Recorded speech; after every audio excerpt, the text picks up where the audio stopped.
एक छोटे से गांव में राधा नाम की एक महिला रहती थी जो अपनी दया और शक्ति के लिए जानी जाती थी।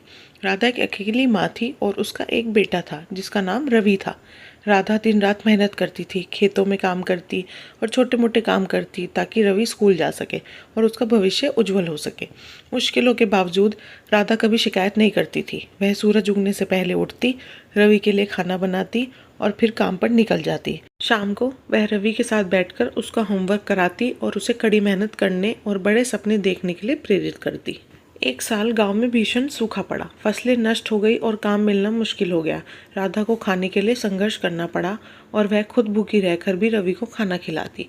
वह बीमार हो गई लेकिन फिर भी काम करती रही, अपने दर्द और कमजोरी को अपने बेटे से छिपाकर। एक दिन रवि बड़ी खुशखबरी लेकर घर आया। उसे शहर के एक प्रतिष्ठित स्कूल में छात्रवृत्ति मिली थी। राधा की आंखों में गर्व और खुशी के आंसू आ गए। वह जानती थी कि यह वही अवसर था जिसका उसने हमेशा अपने बेटे के लिए सपना देखा था, भले ही इसका मतलब था कि उसे गांव छोड़कर दूर जाना पड़े। भारी दिल से राधा ने अपनी थोड़ी बहुत बचत का उपयोग करके रवि के लिए नए कपड़े और स्कूल का बैग खरीदा। उसने रवि को मुस्कान के साथ विदा किया, अपनी खुद की उदासी छिपाते हुए। याद रखना मेरे बेटे, उसने कहा, चाहे तुम कहीं भी जाओ, तुम्हारी माँ का प्यार हमेशा तुम्हारे साथ रहेगा।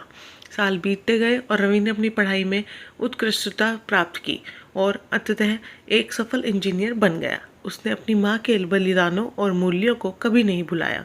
वह गांव लौटा, राधा के लिए एक नया घर बनाया और सुनिश्चित किया कि उसे फिर कभी काम ना करना पड़े। राधा की आंखों में गर्व झलक रहा था जब उसने देखा कि उसका बेटा क्या बन गया है। उसके बलिदान व्यर्थ नहीं गए थे। रवि की सफलता उसकी माँ के अटूट प्रेम और शक्ति का प्रमाण थी। यह कहानी माताओं के गहरे प्रेम और बलिदानों को उजागर करती है, जो अक्सर अनदेखी रह जाती है, लेकिन उनके बच्चों के जीवन पर स्थायी प्रभाव डालती है।